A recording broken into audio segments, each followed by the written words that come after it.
Hey guys, welcome to Project Real Talk. The following episode will be coming in two parts. I had to break it up because Bruce and I sat down and we initially was hoping to just do a little episode, which is pretty decent timing. And conversation was flowing so well that we ended up doing 2.5 times that we intended to. So this is the first part of the episode, and next week I will be releasing the second part. This is about a man, his dreams, his career, and his life. Hope you enjoy it. Thank you.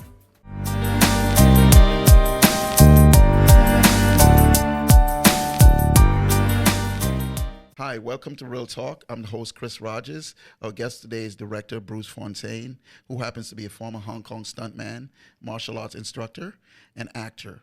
He's with us today, and I can't wait to get into it. Let's go. Hey, Bruce, how's it going? Good, Chris. How about yourself? I am good, brother. How long have we known each other? I'd say roughly 8 years. You came in to help me on my first film towards the tail end of the production, and we've remained friends since. Yeah, it's been a while. It's been a while. And was it you were working on your film Beyond Redemption, I think, right? That's correct. Beyond Redemption. Okay, Beyond Redemption. Now, I would like you to kind of give for our audience, just give them an insight into Bruce Fontaine, the beginnings, and how you came up and up to the present time. But that's later. But just give us a glimpse into who you are. Okay. Very beginnings, as we discussed previously, I was born literally up the hill from where we are currently, St. Paul's Hospital here in Vancouver. Early 60s, we'll leave it at that. Average Canadian white boy. I did at one point move to New Zealand. We came back here. Just grew up in Greater Vancouver. Moved around a little bit, but essentially the Greater Vancouver area. Cool. So what got you, do you remember the first action film or the first Hong Kong film that you saw that really created that spark? Like, what was it? Okay. I am a product of that first wave, the Kung Fu TV series, Bruce Lee. The first film that I saw was, you have to be older like me and a fanboy, was Five Fingers of Death. Lowly, yes. And that's when the palms were glowing red and they played the music from the old Ironside TV show. Yeah. Anyways. They ripped off the... Okay, that was the first one. Then I believe the next one would have been Bruce Lee, The Big Boss. I'd seen a little bit of Bruce Lee in Green Hornet, but I was quite young at that time. Anyways, all of these movies were coming out when I was roughly 12, 13 years old.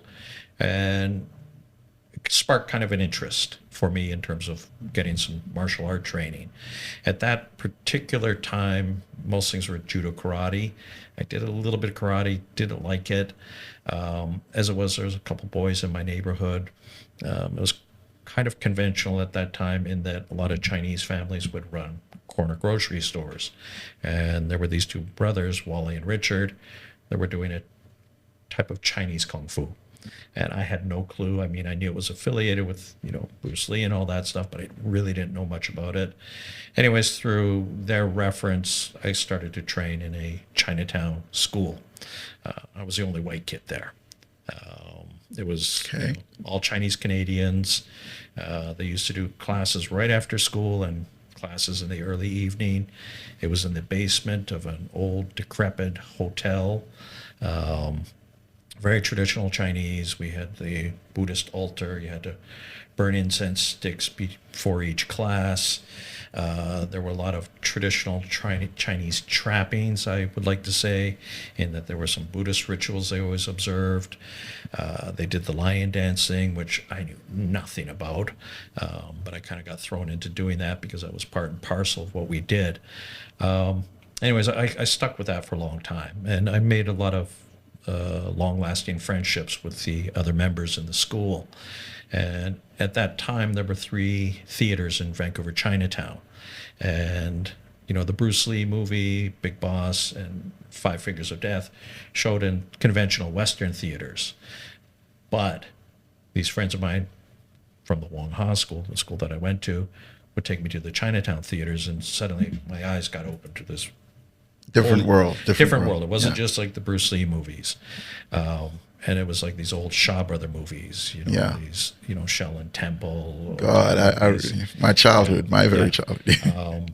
So I used to literally, during my mid-teen years, I'd be at one of those three theaters just about every weekend. How much did it cost to go to the movies back Oh God, then? it was like $2 or $3. $3. Yeah, Oh, okay. and it was always a double feature. Okay, so you got value then. It wasn't Yeah, like $2 or yeah. $3. You like one movie.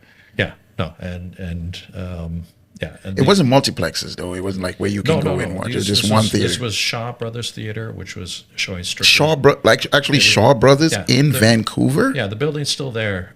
Now it's because the area's kind of declined. Yeah. They use it for like concerts and stuff. Where's that? It's called the Rickshaw. The Rickshaw. Yeah, I'm sure I know where it is. Yeah, it's near Hastings, Maine. Yeah. And the opposite corner was the Golden Harvest Theater. And so both competing because of the large Asian community here. Yeah. Wow, I did not know that. Yeah, there was a third theater called Sun Sing, and their films tended to be kind of the lower end in comparison to Shaw Brothers and Golden Harvest. And I got to see all the films when they came out. So you and your friends at that time, you guys knew what was showing, and you'd be like, "Oh, this is showing. This is featuring there." Yeah, and like Jackie Chan, late '70s. Yeah. He had the. But that's his early stuff, though, right? Yeah, and I watched it in the theater at the time of the release, and so there's like The Snake and the Eagle Shadow, Drunken Master. I know there's probably a lot of white guys going, "What does this white guy know so much about all that old stuff?" But it was a different universe, and I got introduced because of this school in Chinatown that I became a member of. Yeah. And I was with the school probably for 6-7 years before I went on to do other things. But that exposed me to the movies, and I got to be honest, I'd see those movies. And then I'd see them, say a Chuck Norris movie. I know I'm going to get a lot of Chuck Norris fans. It'll be like, oh my God, he just trash talked Chuck Norris. Yeah. I'd see, say, Octagon. It didn't work for me. It didn't resonate.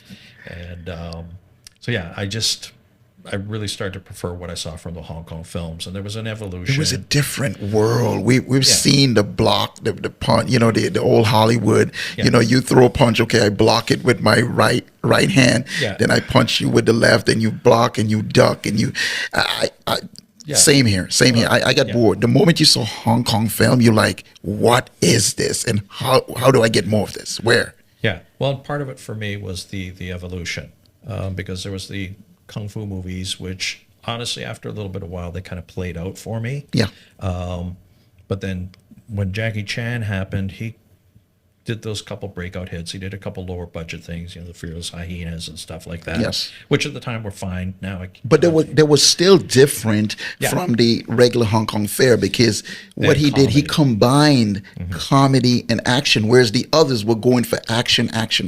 Yeah. So that was just a different plateau. He raised it. And those were period pieces. Yeah. The Shaw Brother films, primarily, they were very much period pieces, whereas Jackie started to evolve towards more comedy. And also he had a kind of agility that, except for maybe you remember the Venoms. Yes. Except for the Venoms. Oh my God. Not a lot of those actors had the agility that Jackie and his group, the Sammo Hung. Yes, Sammo Hung, Yuen Woo Ping. Oh my God. So their kind of agility kind of mesmerized me. So anyways, the film started to evolve, and then Jackie obviously took it up a notch by doing The Police Story, which ultimately became a franchise, and he's still doing in more recent times. Quickly, I need to interrupt you. Yeah. Of the Police Story series, which one's your favorite? I have to say 1 and 2. 2 for me too. Oh my God, the action tripled. One was great. Yeah. Like my favorite scene was when he jumped on that pole and slid down. Yeah. That was real sparks. It wasn't effects, right? No, that was real. Yeah. Oh my God, 2 was crazy. I love 2.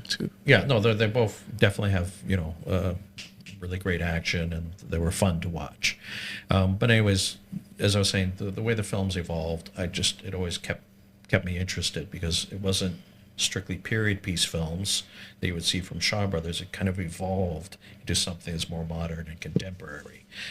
So I had a great appreciation for it. In fact, eventually I moved on to do other things, and a lot of it was motivated by what I saw Jackie, Sammo, Yuen Bu doing in terms of acrobatics. Yes. I decided, okay, I got to go and learn some gymnastics. which. So your progression though. So you got into martial. What style did you get into? Well, I don't think a lot of the viewers will know it, but it's called choreograph, which is I've heard of it. It's a type of traditional Chinese martial arts. Yes. Very popular in places like. How did Hong you Kong. pick this? How did you pick where to go? You had friends who. It was just because of the friends who introduced me. Okay.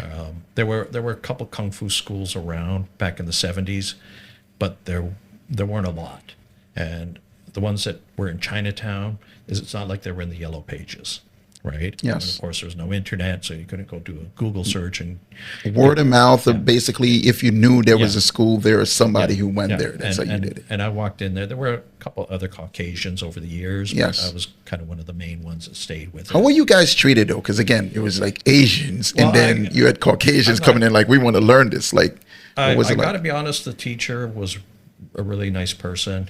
Actually, I lived in his home later in my life for about a year. It's complicated how he ended up living there with his family, but he was really welcoming, right? And I think he liked that a non-Asian took an interest Yes. in his art. in his art, yes, yeah. and was accepting of the culture and that sort of thing. Yeah.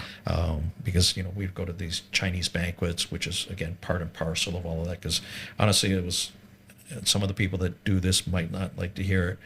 It was less about fighting and more about the cultural aspects of Yes. it, right? And But then that, like with the whole martial arts, when I started, it was about discipline. We were told Yeah. it teaches you discipline, patience, except I just wanted to learn how to fight. I didn't give a shit about any of that. I'm like, I wanted how to beat people up, right? 'Cause Yeah. I know it's an ignorant way of looking at it. no, well, and I was like, I was a kid. I was young. that's a whole different conversation, which in hindsight I have a lot of different views now. Yes. If all I was interested in was the fighting, I probably wouldn't have done that type of training. And what I see nowadays, I think, is more progressive and probably, well, definitely more practical in terms of teaching you fighting skills. Yes. But back in the 70s, there was basically boxing, taekwondo, judo, and kung fu, and karate. Yes. Right? There was no MMA as such. Yes. Right. Kickboxing, honestly, is something that evolved into the late 70s and say early 80s. Yes. And that's again a whole different story unto itself. I wanted to touch on like if your family at the time, what did they think when you told them, like, what were Okay. the ideas when you So, told them, I want to go learn this stuff? Yeah. It was partly motivated because of the Kung Fu TV show and the Bruce Lee era. Yeah. Because we're talking kind of mid 70s. My mother, as I might have mentioned earlier, was a single mother. Yes. My father Yeah. and her parted ways a long time prior. Yeah. We didn't have a lot of cash. And when I decided I wanted to do this, it was one of those, I guess, discipline things. She said, if you want to do it, you got to pay for it. So I got a paper route. Wow. And Okay, I like that. I saved money for a year. Now I went to the karate school because it was closer and cheaper, but I just realized it was a waste of money. It was what nowadays they'd call a McDojo. It was just kind of nonsense type training. Like they weren't teaching you the real stuff, or they were just kind of And straight. even the teacher was so bad, I just looked at him a couple times and went, God, you're horrible. And I was a 12-year-old kid. And I'm going, this guy can't even throw a proper front Did you kick. think probably I could kick his ass or something? Not so much that. I Not just that. looked at it because, I'd seen the Bruce Lee movies. Yes, and this, yes, I'm going, yes. You don't look anything like the stuff I've seen on screen. Yeah, Maybe it's yeah. not a fair comparison, because we're talking Bruce Lee versus some average Absolutely. Joe. No one compares to Bruce. No one. Yeah, but anyway, so I, eventually, because I was unsatisfied with that training, and the fellows in the neighborhood that were running the corner store, Yeah. Wale and Richard, I just kind of went on their recommendation. I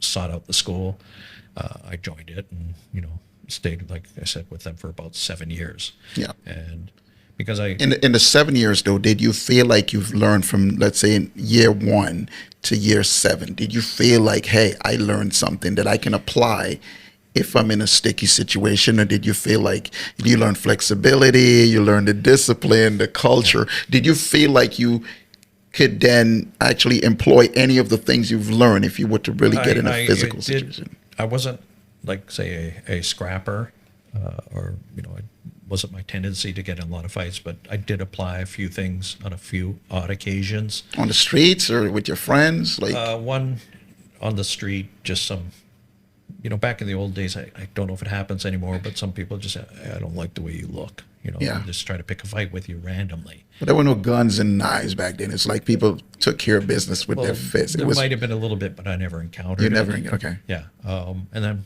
another one was literally in school. There's someone trying to bully you. Because I was much tinier than I am at the moment. Yeah. And not the biggest. So, there's an odd occasion. And one time I basically did a move or two to, put a guy in his place. Yes, and it worked. Did that give you confidence, though? Well, one of the things I realize in hindsight, they're just average guys. They're not. So they didn't know anything. So whatever you use would be miles ahead. Yes. Okay, it's like an MMA guy, like a street guy who never had a fight in his life, thinking he's a tough guy. Yeah. Go up to an MMA champion and be like, yeah, Precisely. what are you going to do, right? Yeah. And, back in the old days, there was kind of this gentlemanly understanding about no kicking. Really? Never heard about that. Like kids would say, literally, if you're going to go behind the school and duke it out with another fellow. No kicking. No kicking, right? Fair. And that was just kind of an understanding. That was honorable. Yeah, I think it was just a guy thing. Because back then, it'd be like, I got a problem with you, Bruce, and I got a problem with you, such and such. Yeah. And you go behind the school, and it's like, okay.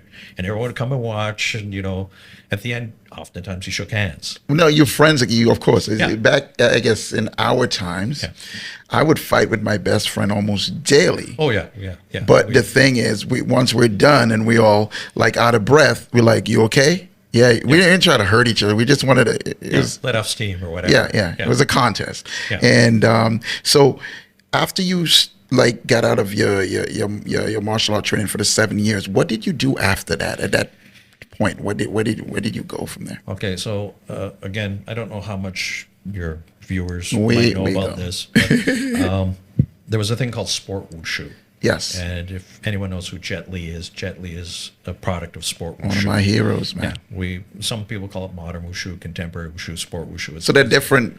It's like traditional kung fu, but it's more of a performance sport. It's gymnastic, and it had a lot of gymnastic elements, which attracted me because, again, I liked watching what Yuen Woo and Jackie and Sammo could do, and they're martial artists, but they're also Chinese opera, which has a lot of acrobatics. And I didn't know all that history when I was first viewing it, but I just, wow, look at the flips and the somersaults, right?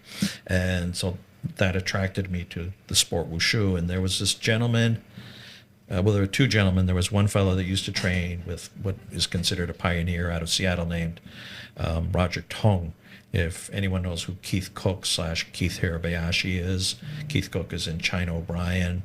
He was also in King of the Kickboxers. Is that the indigenous-looking guy? He's actually half Japanese, half Caucasian, so Eurasian. Oh, the tall China O'Brien. Is he the guy who had the thing on his hand? Okay, yes. He actually broke his hand before filming, so they just put that on there. So it looked fake, by the way, but whatever. Silly. But anyways, Keith Hirabayashi used to live in Seattle. Yes.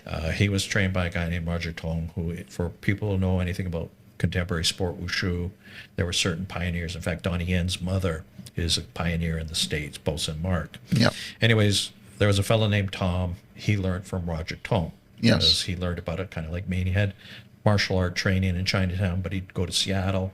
He started training people. I was one of the people he trained. Mm-hmm. And there was a gentleman that immigrated here, probably one of the first, named Shou Liang. And Shou Liang was from Sichuan, China. He came here and started teaching contemporary wushu. So Tom's club kind of faded, and I ended up migrating over to Shou Liang. At that time, things in China, they were trying to really promote sport wushu. And they started what they called the International Wushu Championships. They invite all these countries. I was asked by Mr. Liang to go to the first one, but I just couldn't do it. Yeah. The following year... Were you representing Canada? Yeah, they did qualifiers. It was very small because there's so few wushu people, and actually some traditional people would join in because the rules and the structure of the sport for international level hadn't been very solidified. So anyways, 86, I joined the competition. And I'll be honest, at that time, I'm still going to movies, but it's mostly just Jackie Chan, Yuen Woo, Sammo Hung. If it doesn't have those guys, I just became less interested. Yeah. Anyways, That set a tone. That set a quality. That set a certain yeah, level. yeah, and what had happened at that time, round about that time, I don't remember the exact time, but I qualified for the team. It's 1986. I'm going to go to China to compete. At that same time, there's a movie comes out with Michelle Yeoh, who I'm sure most of the audience will know, and Absolutely, then absolutely. Cynthia Rothrock. Now, Yeah. Cynthia Rothrock is obviously lesser known than, say, Michelle Yeoh, no disrespect, but Cynthia had a background similar to mine. She dealt in a bunch of martial arts and got recruited when she was seen at an event by Sammo Hung and did Yes Madam, and it's kind of female How did she get supercuts. recruited? I read some. I watched something that says that they were looking for like a Caucasian Yeah. female martial artist. Well, I've heard different stories. As far as I understand, Sammo discovered her, seeing her at a martial arts event in the States, and liked what she had to offer. And that's how she ended up in Yes, Madam. I've heard some other stories that Sam was looking for males, but when he saw Cynthia, he was like, whoa, this is cool. So anyways, those two did the film together. It was a huge hit at that time, and anyone who's like really into Hong Kong movies and knows the kind of stunts they do, there was some crazy stuff. Oh my God!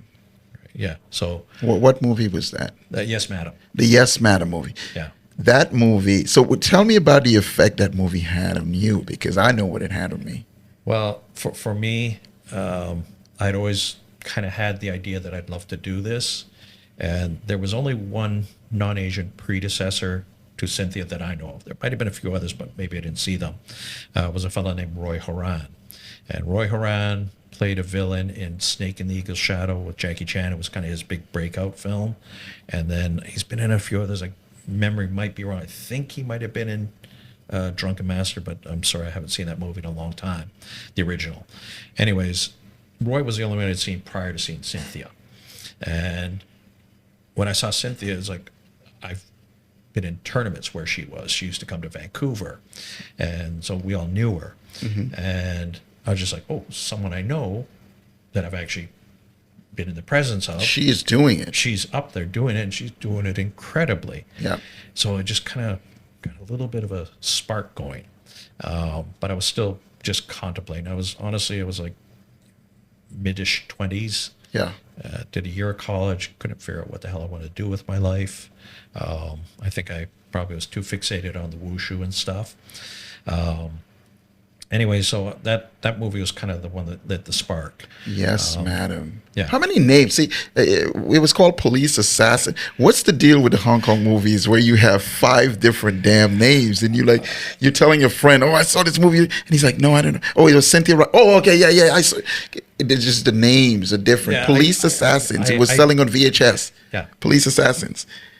Well, it's just something that happened with them. Like, Where for does example, that happen? Where does it originate? Well, remember Bruce Lee's first film came out as Fist of Fury, but in the Asian release it was actually Big Boss.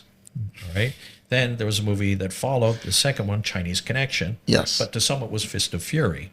So I sometimes think, because I've heard people say, "Oh, someone mislabeled something," and that just kind of stuck. Is it for different markets, like Well, we it's have for different here? markets too. Because let me ask you a question. With the name change in the movies, at what point does that happen? I've always been curious about that. I'm got to be honest. I'm not an expert on that, but it's a topic that came up from time to time. I think it has to do with, say, they're selling a version to Germany, or they're selling a version to the UK. They might change the name from time to time. Sometimes we joke that maybe they're just trying to exploit the film a little bit more and get some poor suckers out there to think there's another version of Yes, Madam out there with Cynthia and Michelle that they're going to buy into. So it's it's just one false. of those, Is it false? Is it safe I to don't just know. say false advertising? I don't know if I'd say that. It's just us speculating and joking. The guys that I would later work with in Hong Kong, when we talked about that, you'd say, "Hey, that movie's had like 3 different titles." As non-Asians, right, who are open to the culture, the art form of kung fu and how it's sort of transfer over into movies, I've always wondered about the dubbing. What? No, the dubbing. Like, okay, so we watched the movie again. We didn't watch the movies for the dialogue. We watched the movies for the action, but the dubbing was so atrocious. Actually, at some point, you just accept bad dubbing is just the way things are, and then you see Hollywood movies, and of course, it's in English, so you see the lips move as they should. Tell me about dubbing when it comes to Hong Kong movies, please. We're kind of skipping a few parts. We're jumping all over the place. That's okay. It's fine. That's okay. It's fine. So, this is my understanding. When they filmed there, we never shot with sound. I did one film where they had sound. Stop for a second. As a filmmaker, you're telling me that in Hong Kong, they shoot without sound. Yep. That's all in post. It's all in post. Don't it seem like counter? It seems like it's more work, shouldn't it? Go. I can't even fathom. Again, we're jumping ahead in the story here, but the one thing that I learned more in hindsight, sometimes the Hong Kong productions were very economical, and they knew how to do things and cut corners, and they didn't have unions, so they could do certain things the way they do it that wouldn't fly here. But the thing is, they did certain things certain ways there. When I came here and I saw the way things were done here, I went, oh, they probably could have done what they did before, but they probably should have put in a little more prep time, because they don't do a lot of prep, right? A lot of stuff is on the fly. Yes. Then on the other hand, I came over here, and on certain sets I go, oh, this is just like a fatted cow. They just got so much more than they really need. Yes, and way more. Yeah, there's a certain hierarchy, I think, that just simply evolved, right? And there's certain people, producer side, that are just trying to fill their pockets. And certain departments want to make sure that they get as much of the budget as they can to get what they want to have done. So yeah, Hong Kong, they would cut corners and stuff. And the sound, the other part of it, and I think this is also probably more significant, is they're making it for a lot of markets. They're not just making it for Hong Kong. They're going to sell a Cantonese version for Hong Kong markets and say overseas Chinatown markets back in the day. Then they'll have a Japanese cut. They'll have a Mandarin language cut, say, for Taiwan and certain Southeast Asian So for countries. different regions, just like when we had the DVDs where it's only coded for a certain region. So Yeah, if kinda you like have one, let's say that's an Asian version, it wouldn't play here. Yeah. What about the PAL system and the NTSC? What is that? Europe and North America? Like, That I know a little bit about. That's older, of course. Yeah. For us, those of us that understand about the beta tapes and because I remember going to PAL and Chinatown and buying Yeah. DVDs, and they're like, "Oh, that's the Asian version. It wouldn't play. Yeah. You need the You need a special player, Yeah, a exactly. decoder, and Yes, whatever. yes. That's just simply the way those markets were. Like, for example, plugs. Yes. I bought a whole bunch of things that I brought back when I moved back from Hong Kong to Canada. Yeah. And I had to get converters, right? Because I had a stereo that I bought there, brought it back to Canada, but I had to get a converter. Just certain systems are different there. Yeah. The PAL, the NTSC, and those, yeah, that's kind of just the system of the time. Yeah. But with the dubbing, again, it's just they really wanted to have a cut that sold for Japan. Yes. Like Jackie was huge in Japan. And was it a different cut? Like they would leave in certain things based on the region, right? So for North America. Again, excuse me. We had a beer between. Can we say that? Yeah, can we say that? Maybe we can. Yeah. We can. Okay. What, Nicole, can we say that? Let's go. Okay. So when I worked for Jackie Chan, again, we're skipping ahead in the story here, but we actually spent a day on set in this hotel scene that we shot. And Jackie called us in and said, tomorrow we're just doing outtakes. I said, what? Because I knew he does outtakes. And Outtakes. fans at the end of the movie, like the bloopers. Wait, that shot. Isn't that like when you shoot a regular scene, it just happens and that's what you A put? lot of it is, but for certain markets like Japan, we shot a day of nothing but staged bloopers for his Japanese cut. Stop. Are you serious? Yeah, I'm serious. So, okay, so you're dropping dimes here, Bruce. Like, those are little insights that the average, even myself, I consider myself like a huge fan and student of this thing. They did blooper reels? Well, Jackie. Okay, I'm not talking about. But all that was a those. staple of his, though. I mean, that's Well, and a lot of that is genuine. yes. Okay, I had a blooper. I think you might know I connected and Yeah. caught him in the throat with a kick. And I remember being. Wait, which project was that? That was Operation Condor. Operation Condor. I got to go back and watch it. Yeah. Well, it showed up at the outtakes at the end of his credits that Yes. he typically does. But when we're on set, we had set it up. All right, Jackie does this, you do this, you throw a round kick. Yeah. I tagged him in the throat. And over there, they usually say keep G, which means good take. Yes. Or NG. Yeah. Well, I connect, and I was hoping, and I knew it wasn't going to happen the way I wanted. I was hoping to hear NG Yeah. because they're doing 35, and it's whether Yeah. or not they're going to print it, right? Because there's a cost attached. Oh, yeah. And I heard the director, co-director Frankie Chan, The Frankie Chan. yeah, the Frankie Chan. People know him, Prodigal Son and stuff. Yeah, yeah. Anyways, I hear Frankie go keep G, and I just hung my head and went, "Oh shit!" So, am I allowed to swear? Sorry. It's fine. It's Cole, cool. am I okay? Anyways, I just heard him go keep G, and I just in my head I went, "Fuck!" Oh, sorry. It's okay. Fuck is fine. I've made the bloopers. We're adults here. It's okay. I made the bloopers, and sure enough, it showed up in the bloopers. And then years later, I had a couple people say, "I just saw Operation Condor. You kicked Jackie in the throat." In the throat. Yeah. It still follows me. Feather in your cap. Yeah. Let's go back to. I think we kind We of keep going jumped deeper ahead. and deeper and deeper. Yeah, that was my bad. My bad. That's right. So going back to the movie, seeing the movie at first, and how it influenced you. Is that where we were? Yeah, that's where we were. So, I think we're talking about 1986. So 1986, I'm qualified for the Canadian team to go to China. Cynthia Rothrock had just done her movie, just recapping. Yeah. So anyways, I shipped off to China, but because the way it was in those days, you couldn't fly directly to China. Yeah. Okay. So we did a stopover in Hong Kong, and some of the team leaders were basically Vancouver, Chinatown, Hong Kong originating persons, and they made a big deal about us being in Hong Kong.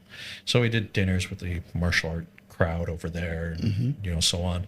We got invited to do a TV show called Enjoy Yourself Tonight. Hong Kong people will know this. It's been around forever. It's still going to this day. Really? It's probably been running like 40 years or something.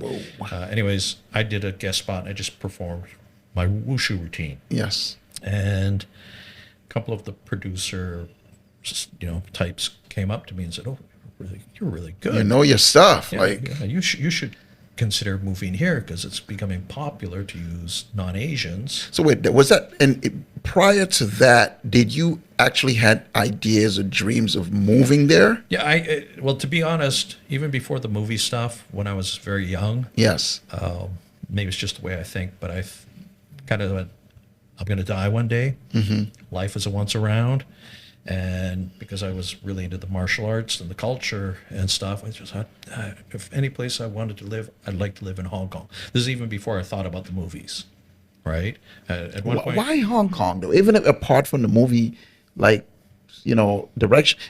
Why Hong Kong? Why not Tokyo? Why not Shanghai? Like why Hong Kong? I guess there was a certain bias because I had a lot of Hong Kong originating friends. Friends. Okay. Right? Pretty girls. Sorry. Maybe filter that out. No, that one's staying in, Bruce. Yeah.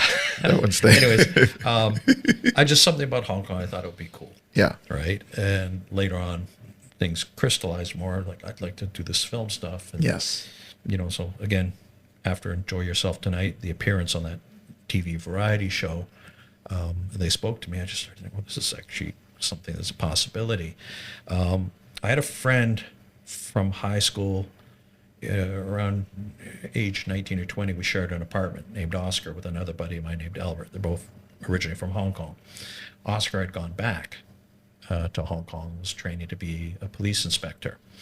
And I hung out with him a little bit, and he actually had a friend who said, "Oh, you come back a couple of years, maybe do a movie, I'll put you in it."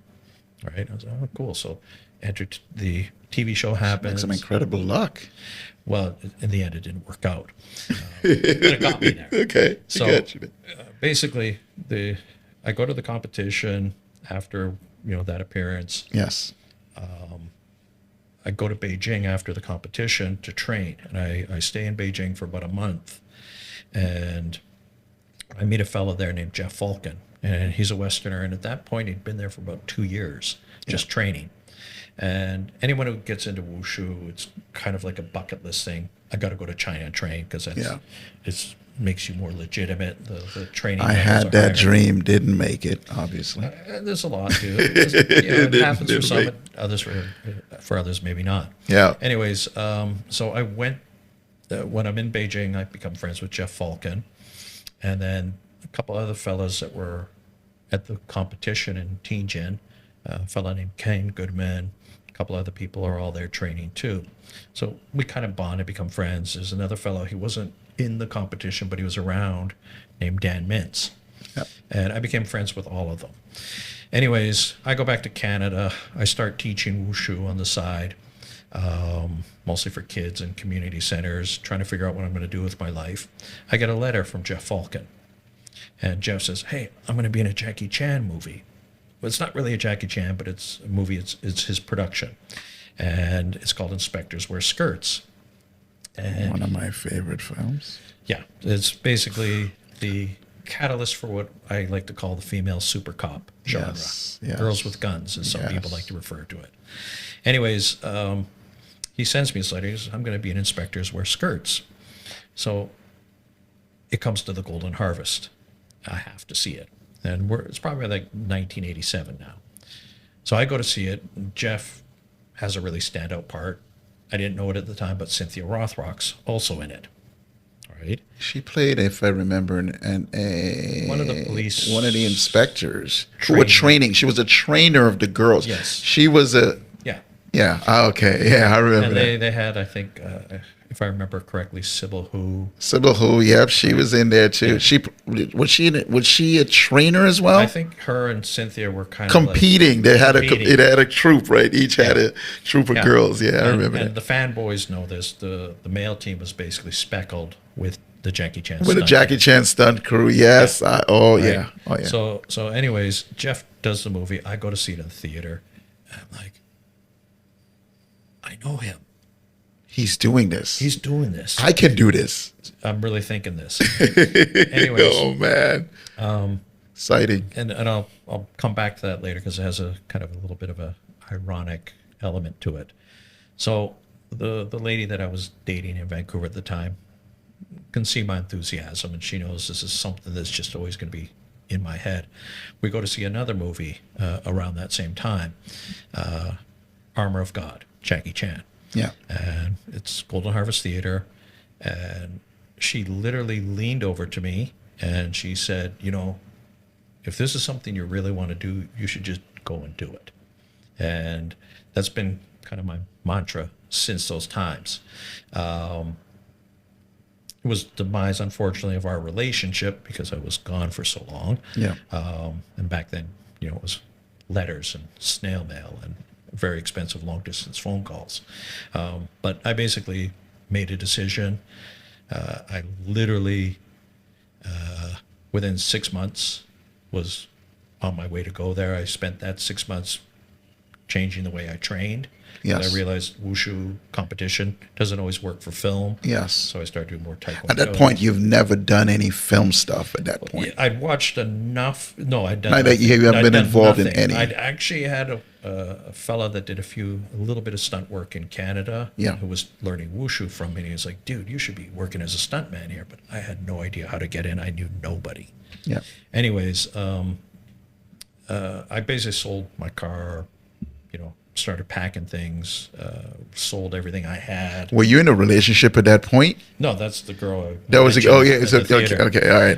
How did you do that? We thought we would sustain it, but it just didn't work out. Yeah. But anyway, so I literally within 6 months I had 2 suitcases, all my belongings, and I didn't realize how expensive Hong Kong was at the time, but I had $2,000. $2,000 Canadian in your pocket, all you had. That's all I had. And I remember when I arrived, the friend that I mentioned earlier, Oscar, who had a friend who was going to set up a movie for me. Yeah. I was staying at his house, and he said, "How much money did you bring?" I said, 2,000. Oh, that's going to be gone quick, you know. But as it was, I worked in the first 2 weeks I got there. I worked. I literally. What did you do when you say work? Like you film. got a job? I got Oh, a film job. so they were work immediately when you got there. I got there. I basically had a resume and a couple pictures. I had a letter of introduction from a friend's friend who's Yes. an old-time Hong Kong movie star. Yeah. And I took the letter to a few people. It opened doors because, oh, Li Pengfei, he's famous from like the 40s and 50s. Yes. And because I had this letter of introduction, I got into a lot of... So it opened doors. It Yeah. certainly opened doors. Yeah. And within the first 2 weeks, I was getting calls. And Wow. Jackie Chan, and this is one of the ironic parts, his company that had produced the first Inspectors Wear Skirts was doing Inspectors Wear Skirts #2. Too, yeah. And again, those gentlemen that I mentioned, Dan Mintz, Yeah. Jeff Falcon, Ken Goodman, they were all in town. Like Dan literally arrived within a week or two that I arrived there. Ken Goodman arrived literally within a couple of weeks. I bumped into Dan Mintz on an elevator up to a company called Cinema City. Ken Goodman I bumped to in the front of a theater in the Tsim Sha Tsui area, TST as some people call it. And we literally just all became friends and started hanging out because we had a common bond. So yeah, within 2 weeks, I'm working on Inspectors Wear Skirts, which has always kind of felt rather kind of karmic, ironic to me, Yeah. because that was one of the films that became a catalyst for me to go there. Yes. Yeah. Wow. So the word guilo, I always wondered, you know, like again, were you guys called, you got explained, guilo was explained to you through people you were dating, but do you remember the first time somebody called you guilo to your face? And what was your response? Okay. Long before I went to Hong Kong, my teacher in the Chinatown school used to call me Guai Jai. Okay, guai. Guilo is meaning someone adult. Yes. Zai means boy. Okay. So I was Ghost Boy. Ghost boy. Okay. So I didn't know that was attached to the Guilo. Yes. Yes. It was just, I knew it meant ghost, and therefore Guai Jai. Yes. I took no offense, right? I didn't realize till later when I went to Hong Kong. Well, actually in high school I started to learn because one of the high schools I went to had a lot of Hong Kong kids. Yes. Anyways, when I went to Hong Kong, I knew it was a derogatory term. I didn't know that it got used quite frequently. But the way, as you mentioned, persons like myself, Westerners, were dating local girls. They would explain it to you. It just meant foreign devil in their translation, or guai meaning ghost. Yes. But it's considered derogatory, but I think that was years ago. Later got But accepted. you guys didn't take it like you didn't get None of us offended by did. like what the There was once or twice where someone said something, and usually they have prefixes that they add to it. Yes. So I learned all the prefixes. Hamsap meaning pervert. Okay. Hamsap guilo. That's a- Bean Tai guilo, Chising guilo, both basically mean crazy guilo. Crazy guy, yeah. Guhan guilo, cheap guilo. Yes. Mafan guilo, troublesome guilo. Okay. So I learned all the prefixes. Yes. So when they throw it at you, you're like, okay, not so bad. I wouldn't. And I've never been fluent, but I had a fairly good grasp of the language after being there a few years. Yeah. But even before I went there, I took some lessons to learn a little bit of Cantonese. So, you'd hear it, then you might hear it in context, Yes. right? And there was like a few minor incidents where, like, one guy called me Mafan Guilo, What is that one? troublesome. Right? Troublesome. And it's because he felt I cut in front of him at the ATM, right? Okay. And so I just And he said that to your face. You're like, no. As I'm going there, he's standing there looking through his wallet Yeah. for his card, and he's quite a distance from the ATM, and there was actually two. Yeah. And I walked in front and put my card in because I was ready, and I'm not going to just stand like it's a line because Yeah. again there was two machines, and and there was no one in the other machine. yeah, and they muttered That doesn't make any sense. Mafan Guilo, and then because I knew a bit of the language at the time, I said Bingo Hai Mafan Guilo, which means who's a Mafan Guilo. And they went, Koi, Koi. And Koi means him. Yeah. So he didn't expect you to respond like that. He didn't expect you to understand at the very least. And again, I was never fluent. Yes. Full disclosure, but I could handle some minor Basic, conversation. yeah. And I could comprehend portions of a conversation. Yes. But again, the guaylo, sometimes it was not meant in a derogatory term. You could usually tell within context, right? If you're out at the bar, the girls are going, da-da-da-da, humps up guaylo, pervert guaylo. Yeah. You knew. I was like, oh my Lord. Yeah. That's funny. Did you like make the girls, especially when they use those terms, did you let on that you knew or you pretended? Like if she called you humps up guaylo, it would depend. It depends on who's in the social circle and that sort of thing. And sometimes girls are just saying it for fun. Yeah. Right. Yeah. So again, guaylos, it just depended on the context. So I want to actually touch a little bit on, you got there, you landed there, you started almost working immediately. Yeah. Your friends, the guy who you said were going to help you out, that fell through. That didn't. The guy was telling you if you come back. Yeah, there was again a friend of mine. We shared a place when we were just out of high school, named Oscar, and he had gone back, and I stayed at his place. He had a friend that was had a small production company. Was he like a producer or something? A producer, and he wanted to do essentially a male version of Yes, Madam. And his idea was, the Chinese cop doesn't do kung fu. The twist is the white cop does kung fu. And that's an interesting twist. Never seen that before. And he basically had told me, you come here on your own nickel. Yeah. Right. We'll put you in the movie. And I came there. I knew not to believe everything. Yeah, of course. Heard. So I went there, but I immediately started looking for other work, and I went to meet with him numerous times. He wanted to use a guy, an actor named Raymond Loy, Lau Dak Wah. At that time, Lau Dak Wah was quite popular. He did a gangster movie called To Be Number One, and he's a good actor. He hasn't done as much, and he's kind of dropped a little, I think. But you still see him, like, for example, Flashpoint. I don't know if you remember Flashpoint. Flashpoint with Donnie Yen. Oh my God. There's three brothers. The three brothers, yes. He's the one that doesn't do much fighting. Was he the older brother? Well, there's the older There's brother. the young one who's like, he's in a lot of movies. I don't know his name. There's Colin Cho. Colin Cho, the younger, He's stocky the main, one, and then the older one. The older one. That's Raymond Loy. Raymond Loy, okay. Anyways, Raymond Loy is a veteran actor. Yeah. So his idea was going to put us two together. It never happened. Okay. Right. Just one of those things. Because I got a lot of times where I'd be asked to participate in a Hong Kong production. Yeah. Just never happened. But at that point, were you guys like the foreigners? Were you guys getting starring roles? Were you getting villains? See, again, seeing like Cynthia Rothrock was the first one I saw as a foreigner in Hong Kong who had like a co-starring role. Yeah. Most of the foreigners that I saw, let's say white guys, there were very few black guys, but the white guys that I saw, you guys were always playing villains. Yeah. Was that on purpose? Clearly, right? You guys were the sort of underdogs there. I played the good guy once, but I got killed in the beginning of the movie to show how badass the bad guy is. The bad guy right. is. So Okay. that's the only time I was a good guy. He beats the shit out of me, beats me up.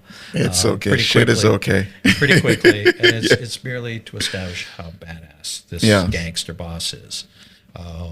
Every other time I'm a bad guy, right? Have you guys ever gotten to the point where you felt like, hey guys, can we have you guys ever, like the foreigners in Hong Kong, you guys ever got together and be like, hey, can we start something of our own, meaning get a movie where we, not to take over the industry, we're not trying, but let's elevate our roles and status a little bit. Were there discussions like that? Okay, I can tell you two instances. One, myself, I wrote a script, and it was called Port of Call. And it's because when you're in Hong Kong, one of the things you quickly learn is there are certain times when the ships come in. Yes. Right. That's usually the Navy from the U.S. or wherever comes in. Certain areas could be maybe some fights, because some of them are drunk and they like to get in trouble. Yeah. So I made a film, a script about a guy who's on leave, onshore in Hong Kong, Yes. witnesses a crime. And there's him and a girl, a local, that is the only other key witness. Yes. And I had in mind this woman named Sheila Chan, who was, if you know Goldie Hawn, Yeah. she's like a Chinese Goldie Hawn. Cute, but comedic. Comedic, yes. So I had this idea, and I wrote a script. Yes. And I went and approached Tsui Hark. You know who Tsui Hark? Oh, Tsui Hark. Oh, God. One of my favorites. Yeah. Yeah. Absolutely. Film workshop. Yeah. So I actually had several meetings with them. Because at that time we had heard that a lot of them wanted to get into the West. Yes. And there was also, if you probably know about the No Retreat, No Surrender from seasonal films. Of course. They had a habit of picking people from the States. Yes. And I on hindsight, and some of the other foreigners I've talked about this, if you come there to be in their films, Yes. they have less respect for you. They have more respect for someone who's in Hollywood that they pull over, right? Because it's status. It's basically Yeah, status, like, right? if you're here to work with us, you can't be all that. Great. Yes. You should be in Hollywood. Yeah. But I actually went there because I liked what they do. I had Yeah. respect for what they do. For And a what lot they of the do. other guys felt the same way, But anyway, So you guys didn't feel it was reciprocated because it was like, well, I think when they saw that you could deliver, yeah, they'd hire you more. Yes. And then people like Jackie were really cool with us. yes, Honestly, it was mostly the producers and certain departments that didn't give you a lot of respect. And there's some stuff that I'd say was borderline racist. yeah, But to me, those were minor things because at the same time, I realized this is primarily film made for the Chinese markets. Mm-hmm. They want to elevate their stars. They're Yes. not there to elevate me. I'm there to help them elevate their stars. Elevate their stars, yeah. I'm the villain. Yes. Right? And I'm fulfilling every stereotype they have of me Yeah. as a non-Asian. And it's the same thing with the black guys and the Indian guys. It's all Absolutely. the same. So they play up certain stereotypes. I used to joke, I said, what other place in the world would you find white guys who speak perfect Chinese and wear wool suits in the middle of summer? Right? Because if you know anything about the heat and the humidity there, you would Yeah. go, I would never wear this. I'm dying right Yes, now. yes, yes. But it was just a certain trope they had, Yeah, I guess you yeah, could say, yeah. about the non-Asians and particularly white the guys. overacting was it for me. It was like it just every move is exaggerated to the point Yeah. where you like it's almost a cartoon character, right? Well, to be honest, that's sometimes the direction. The one thing I would say, Jackie, of all the people I worked with, Yes, was a little bit better with the direction. He wanted you to be a little more subtle in your Yeah. delivery. Some of them would say, I want you to go, Jackie. "Ooh," big Jackie Chan is an actions. amazing actor. As an aside, I watched some of his latest stuff. I mean, and I'm like, The Foreigner, actually, like, I was just like, wow. He is an amazing. I mean, we know Jackie Chan for just the comedic and running and jumping. The guy, when he really gets a good role that he can sink his teeth into, he does an amazing job. I was impressed. He's by The a Foreigner. veteran actor, and he's been around the block, obviously, both in Asia and Yeah. here, and he's seen both ends of the spectrum. So of course he's learned some stuff. I think sometimes when he's too involved with the creative, it kind of goes the Jackie way. Yeah. And I think if he worked a little bit more with people like the people who did The Foreigner, Yeah. I think he'd probably be doing. I think more that's what he interesting wants to stuff. do as he matures a little bit more. Well, he's like near 70 now, so Yeah, and this is his last movie. I was watching it, the trailer the other day, and I'm like, man, I remember Jackie when he was just so young, and now, I mean, he's up there. The action is not as crazy anymore. You course. clearly see him slowing down, right? Oh yeah, yeah. Of course. Considerably. But so in Hong Kong, how did you get like hired? Like what's the structure over there? Do you have a manager, an agent? Like how does it work? Okay. Every man for himself, and you got to watch your back constantly. When I did Inspectors Wear Skirts, I just went up. I self-represented. I kind of had an idea from talking. How do you even know a movie is coming? Is it just word of mouth? No, Like how? all I did was I literally hit as many companies that I could learn of, and I Yep. just dropped a resume and a picture or two, right? And it changed later. Yes.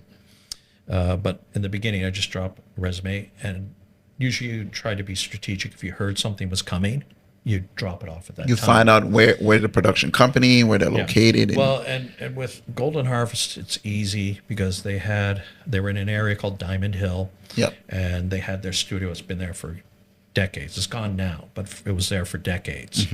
And everyone knew where it was, right? So I literally took the subway, got off at the Choi Hung station, up to Diamond Hill, and I literally just went in and said, here's my resume. And if you knew enough people, they'd say, so that was a normal way of like presenting or submitting. you know, if you're a Westerner Yeah. or non-Asian, there's a guy at a gate, like an old security guard, who just looks at you and goes, Om Chi Tim Gong. He's saying, I don't know what to say to him, and I'm going, resume? Yeah, Right? yeah, And I yeah. literally just walked through the gate, Yeah. up a little hill, went, because I knew Jackie had his own production office in the Golden Harvest Studios. Yeah. And I literally just walked in and handed in a resume. And Wow. as timing would have it, I didn't know it at the time, but they were planning inspectors wear skirts. Yeah. This is part two? Yeah, that was number two. Part two, yeah. And then same scenario, there was Cinema City. I had the letter of introduction. Yeah. And someone told me, go see this guy named Dean Sheck. I literally just walked in the office, dropped it off. I got a phone call the next day, come out and have some meetings. Okay. I don't like to admit it, but that was actually done, I think, either before or after inspectors wear skirts. And it was one of those scenarios where I'm on my first day on set and I hit the producer slash director slash star and was escorted off set. Who was that? He's a funny guy. He's actually the partner of Dean Sheck. Dean Sheck passed away a couple of years Yeah. ago. He was great to me. I'll tell you a sidebar story after Yeah. I finish this one. His partner was Mak Ga, who's a bald-headed guy, was in all those old kung fu comedies. Wait, did he do Long Arm of the Law? Is that the same guy from Long Arm of the Law? No. You know who I'm talking about? the Yeah, I know bald- who you're talking about. That Oh, guy that's was- not him. Okay, so I don't know. Mak Ga was in like Snake and the Eagle Shadow, Drunken Master. He'd usually play like the funny guy, Yeah. right? Anyways, Mak Ga was a star. It was a movie called Aces Go Places, and it was number 5. All right. Anyways, it was one of those times where Wait, hold on. I got to rewind on this one. Aces Go Places. Who was his co-star in that? there was Sam Hoy, who's a singer. Okay, so I think that's the same guy I'm talking about. Because Aces Go Places. I mixed it up. Long Arm of the Law. Aces Go Places. Yeah, Mak He Ga was is the one comedic of guy, the bald. Yeah. Okay, yes. Yeah. I know that guy, yeah. So I didn't know his name, sorry. it's my first day on set. Over there, rehearsals literally what you do 5 minutes before you shoot. Yeah. And at that point, I hadn't done any film fighting. And I've got language barriers because I don't know much Cantonese at that point. And all I have to do is run it forward. I'm a henchman that suddenly appears. And I got to front kick this guy in the chest. And I don't want to hurt him. But they want to see some power, right? And Okay, and he is the producer and star. director, and one of the main stars, and it's his company because he's partners with Dean Sheck. Okay. And then subsequently, I look back with certain irony. One of the main producers was quite young, and Yeah. coming up at the time was a guy named Terrence Chang. Yes. Terrence Chang's big time. Yeah. Now he's like Yeah. Hollywood producer type, Yeah. and I look back, I just killed myself here.